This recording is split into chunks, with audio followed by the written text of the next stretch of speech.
Gas সংকটে বাড়তি ভাড়ার চাপ। যাত্রাবাড়ীতে ৮৫ জনকে হত্যার তথ্য পাওয়া গেছে বলছেন চিফ প্রসিকিউটর। বেনজির ইস্যুতে যে তথ্য দিলেন পররাষ্ট্র উপদেষ্টা।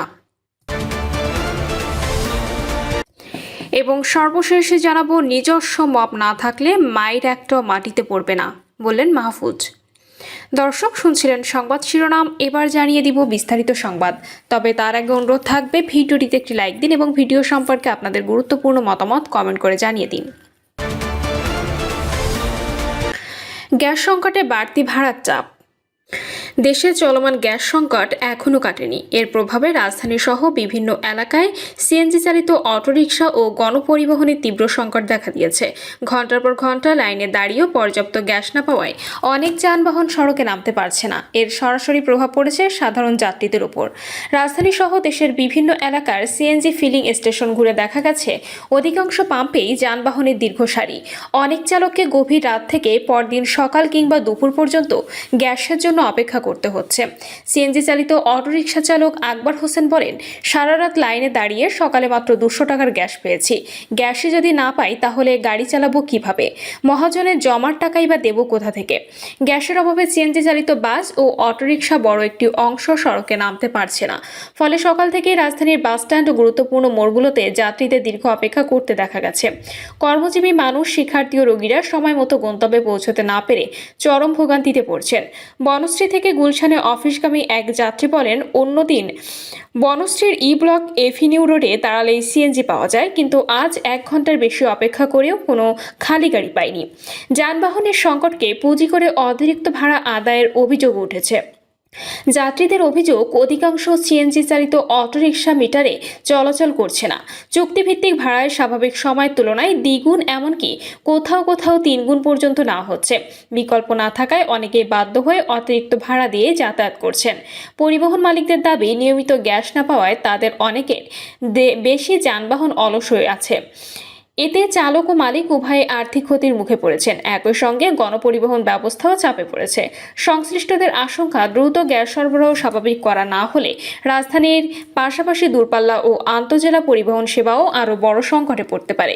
এই পরিস্থিতিতে গ্যাস সরবরাহ দ্রুত স্বাভাবিক করে জনদুর্ভোগ কমাতে সরকারের জরুরি ও কার্যকর উদ্যোগ নেওয়ার দাবি জানিয়েছে ভুক্তভোগীরা। যাত্রাবাড়ীতে 85 জনকে হত্যার তথ্য পাওয়া গেছে বলছে চিফ প্রসিকিউটর।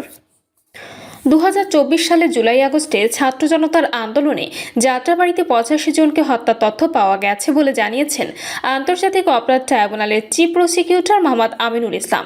এর মধ্যে শুধু 5 আগস্ট 50 থেকে 55 জন শহীদ হয়েছেন বলে জানান তিনি।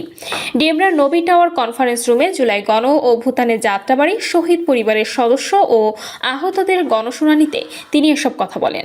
চিফ প্রসিকিউটর বলেন, জুলাই গণ অভ্যুত্থানের সময় রাজধানীর যাত্রাবাড়ীতে সংঘটিত মানবতা বিরোধী অপরাধের ঘটনাগুলোকে সর্বোচ্চ অগ্রাধিকার দিয়ে দ্রুত তদন্ত শেষ করে বিচার কার্যক্রম সুসম্পন্ন করা হবে। তিনি আরও বলেন, যাত্রাবাড়ির ঘটনাগুলোকে জুলাই আন্দোলনের সবচেয়ে গুরুত্বপূর্ণ মামলাগুলোর একটি হিসেবে দেখা হচ্ছে। এসব মামলার তদন্ত দ্রুত শেষ করে যত দ্রুত সম্ভব বিচার সম্পন্ন করতে ট্রাইব্যুনাল কাজ করছে। চিফ প্রসিকিউটর সংশ্লিষ্ট পুলিশ কর্মকর্তাদের উদ্দেশ্যে বলেন, থানায় থাকা তদন্ত প্রতিবেদনগুলো দ্রুত আন্তর্জাতিক অপরাধ ট্রাইব্যুনালের তদন্ত সংস্থার কাছে হস্তান্তরের ব্যবস্থা করতে হবে, যাতে সব তদন্ত একই সংস্থার মাধ্যমে সম্পন্ন করা যায়। শহীদ ও আহত পরিবারের সদস্যদের উদ্দেশ্যে মোহাম্মদ আমিনুল ইসলাম বলেন, হতাশ হওয়ার কোনো কারণ নেই। প্রত্যেক শহীদ ও আহত পরিবারের ন্যায় বিচার নিশ্চিত করতে ট্রাইব্যুনাল সর্বোচ্চ আন্তরিকতার সঙ্গে কাজ করছে। তিনি ভুক্তভোগী পরিবারগুলোর প্রতি তদন্তের সহযোগিতার আহ্বান জানিয়ে বলেন, যাদের কাছে ভিডিও ফুটেজ, ছবি, তথ্য বা অন্য কোনো স্বাক্ষর প্রমাণ রয়েছে, সেগুলো তদন্ত কর্মকর্তাদের কাছে জমা দিলে বিচার প্রক্রিয়া আরও দ্রুত এগিয়ে নেওয়া সম্ভব হবে। আমিনুল ইসলাম জানান, গণমাধ্যমে প্রকাশিত প্রতিবেদন ও ভিডিও ফুটেজ ইতোমধ্যে একাধিক মামলার তদন্ত ও বিচার কার্যক্রমে গুরুত্বপূর্ণ ভূমিকা রেখেছে। বিশেষ করে আবু সাইদ হত্যা মামলার একটি টেলিভিশন চ্যানেলের ভিডিও ফুটেজ বিচার কার্যক্রম ত্বরান্বিত করতে সহায়ক হয়েছে। তিনি গণমাধ্যম কর্মীদের উদ্দেশ্যে বলেন, জুলাই হত্যাকাণ্ড সংক্রান্ত যে কোনো ভিডিও ফুটেজ বা তথ্য ট্রাইব্যুনালের তদন্ত সংস্থার কাছে দিলে তা বিচারিক প্রক্রিয়ায় গুরুত্বপূর্ণ প্রমাণ হিসেবে ব্যবহৃত হতে পারে। এ সময় স্থানীয় জনপ্রতিনিধি ও রাজনৈতিক নেতাকর্মীদের প্রতি যাবতীয় তদন্তের সহযোগিতার আহ্বান জানিয়ে তিনি বলেন, যার কাছে যে তথ্য, সাক্ষ্য বা প্রমাণ রয়েছে তা ট্রাইব্যুনালের কাছে পৌঁছে দিয়ে বিচার প্রক্রিয়াকে সহায়তা করা উচিত। গণশুনানিতে জুলাই গণঅভ্যুত্থানে শহীদ পরিবারের সদস্য ও আহত ব্যক্তিরা তাদের অভিজ্ঞতা, ক্ষয়ক্ষতি, বিচার প্রত্যাশা এবং রাষ্ট্রের কাছে বিভিন্ন দাবি দাওয়া তুলে ধরেন।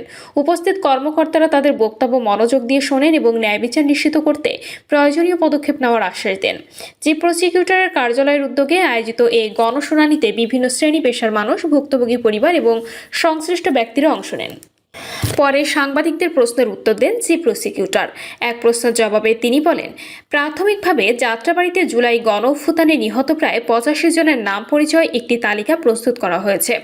তদন্ত শেষ হলে এর সংখ্যা আরও বাড়তে পারে। যাত্রাবাড়ী হত্যাকাণ্ডের তদন্তকে সর্বোচ্চ অগ্রাধিকার দেওয়া হয়েছে উল্লেখ করে আমিনুল ইসলাম বলেন, পৃথক হত্যা মামলা তদন্ত করলে বিচার দীর্ঘায়িত হবে। তাই 16, 19 ও 20 জুলাই সহ বিভিন্ন দিনের হত্যাকাণ্ডগুলো দিনভিত্তিক একত্র করে একটি সমন্বিত তদন্ত প্রতিবেদন আদালতে জমা দেওয়ার পরিকল্পনা রয়েছে। এতে একই বিচারে একাধিক ঘটনা ও একাধিক আসামিকে অন্তর্ভুক্ত করা সম্ভব হবে। বেনজির ইস্যুতে যে তথ্য দিলেন পররাষ্ট্র উপদেষ্টা। পুলিশের সাবেক মহাপরিদর্শক বেনজির আহমেদকে দুবাই থেকে দেশে ফিরিয়ে আনতে স্বরাষ্ট্র মন্ত্রণালয় প্রয়োজনীয় কার্যক্রম শুরু করেছে বলে জানিয়েছেন প্রধানমন্ত্রীর পররাষ্ট্র বিষয়ক উপদেষ্টা হুমায়ুন কবির। উপদেষ্টা হুমায়ুন আরও বলেন, বেনজির আহমেদকে ফিরিয়ে আনার ব্যাপারে আমরা প্রক্রিয়া শুরু করেছি। স্বরাষ্ট্র মন্ত্রণালয় প্রয়োজনীয় প্রক্রিয়া শুরু করেছে। আলোচনা চলছে। এ বিষয়ে কোনো অগ্রগতি হলে স্বরাষ্ট্র মন্ত্রণালয় বা আমাদের পররাষ্ট্র মন্ত্রণালয় আপনাদের জানাবে। বাংলাদেশের অনুরোধে দুবাইয়ে গ্রেপ্তার বেনজির আহমেদ সেখানে জামিনে মুক্তি পেয়েছেন বলে কয়েকটি সংবাদ মাধ্যম খবর প্রকাশিত হয়।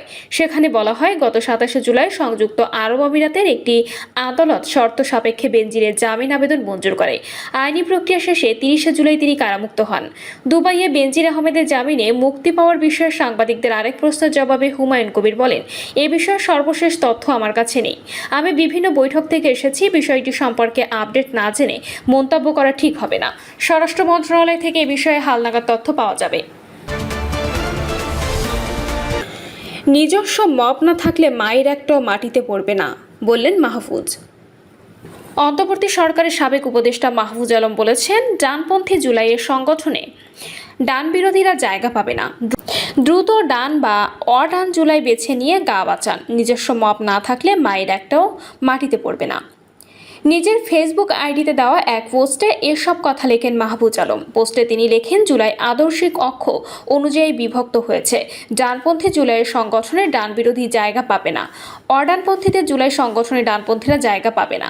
পোস্টে মাহফুজ আলম লেখেন, এটাই জুলাই বন্দোবস্ত।